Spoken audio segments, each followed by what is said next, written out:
Nung nakaraan, ating nakita ang pinsala na nangyari sa atay ni Harvey Dichoso, gawa ng kanyang matinding pag-inom ng alak. Nagkaroon kami ng annual check-up sa company. Pinakita sa akin ng doctor yung result na mataas nga yung SGPT ko. So, I was wondering ano nga ba yung ibig sabihin ng SGPT.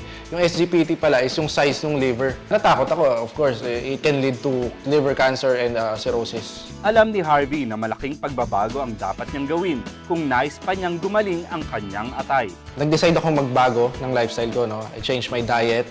I avoid fatty foods. Bihira na lang uminom. The good thing is, yung sister ko is a doctor as well. Inintroduce niya sa akin yung liver marine. Nag-take ako noon, siguro mga twice a day. Isang buwan lang, nagpa-check up ako ulit, bumaba ng SGPT ko. So yung liver ko, lumiit siya. I changed my lifestyle, Nag-engage ako sa mga sports like basketball, which I really love. Binawasan ko yung mga fatty foods. So ang laki ng pinagbago ko. Siyempre, nag-start ako uminom ng liver marine. Ang laki ng pinagbago ng pakiramdam ko. I feel 100% healthy. The good thing is, I know na may kasangga akong liver marine. Sa lifestyle changes na ginawa ni Harvey, nawala ng tuluyan ang sakit sa kanyang atay.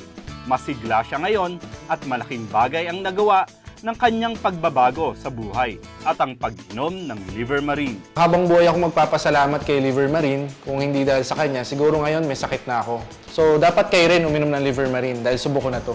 Si Harvey Dichoso at ang liver marine, isang patunay that you live, love, laugh with your healthy liver. Liver marine, liver mo, sagot mo.